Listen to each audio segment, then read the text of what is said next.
And so we see the end of this extraordinary media conference hosted by the 12 boys rescued from the Tumluang Cave, along with their assistant coach, the municipal governor and members of the Navy SEALs who were involved directly in that rescue, along with the treating GPs and psychiatrists who've overseen the boys' recovery in the past week or so.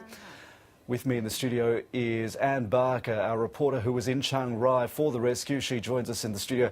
And it really is quite extraordinary seeing the condition these boys are in right now, considering the ordeal that they've been through. It's true. I mean, one of the things that struck me, Jeremy, was just how young some of them were. We know that one was 11, some of them are 12, and they do look incredibly young. Even the coach, to me, maybe it's saying something about my age, he looked like he could have been 16 himself. But they were barely recognisable from some of the videos we've seen of them in the caves when the divers found them sort of 10 days ago.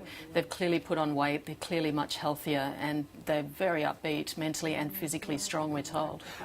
Despite the smiles, the jokes that were made during this press conference, it's still quite evident that there's been a very child-focused approach about being very careful about their psychological recovery, not asking sensitive questions, not putting too much pressure on them about their decisions that led them to that situation. That's right. I mean, we've heard a lot of answers about how they came to be in the cave, the fact they wanted to be there only for about an hour, they wanted to leave in time for one boy's birthday party back home, and we've heard about how they got lost in the cave. They obviously went further than they'd ever gone before, but there were clearly there would have been surely many questions about the rescue, the fact that they were sedated, how terrified they were. We haven't heard any of that, and it's understandable that the doctors and the hospital authorities would have wanted to vet those questions for the very reasons that you say. It makes me wonder whether this process will be enough to satisfy the foreign media, or whether we will still see a lot of media trying to contact these boys in the days ahead to answer some of those questions. It's an interesting thing seeing how that will develop, because these boys, this is the first time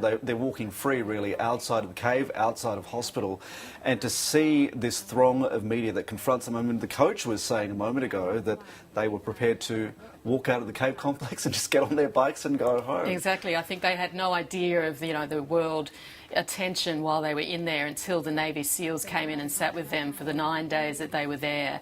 And even now they're probably still not fully aware of just how many foreign media there are in town.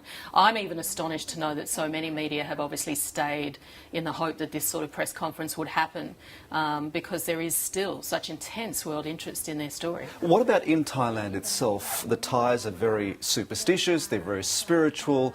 This is all attributed to some level of divinity, some level of faith, that these boys came out of the cave, out of the Tumluang Cave complex, unharmed. And really, I mean, apart from the tragedy of Saman Gunan, the volunteer Navy SEAL who was killed, this is a very triumphant story. Absolutely. I mean, these kids, they're so young, but they're dealing with fame, and they're dealing with it very well.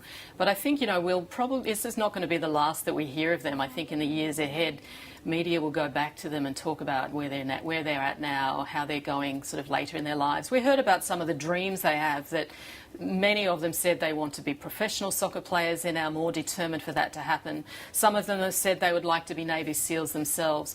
There's even talk that all of them perhaps will become novice monks, which is not such an unusual thing in Thai society for young boys to spend time in a monastery and be a monk for a short time and then go back into normal life. But part of the reason for that is the gratitude they clearly feel, not just for the Saman Gunan, the Navy SEAL who died to help save them, but also for all the other rescuers that came from around the world. And they spoke as well, Anne, about living their best lives, and therein I think lies a lesson for all of us. Thank you for coming here to speak with us. Thanks, Jim. And to revisit some of these extraordinary events over the past few weeks. That is the latest from the team for now. I'm Jeremy Fernandez. We'll be back again tomorrow night with Matter of Fact. Stay with us now, though, for The World with Beverly O'Connor.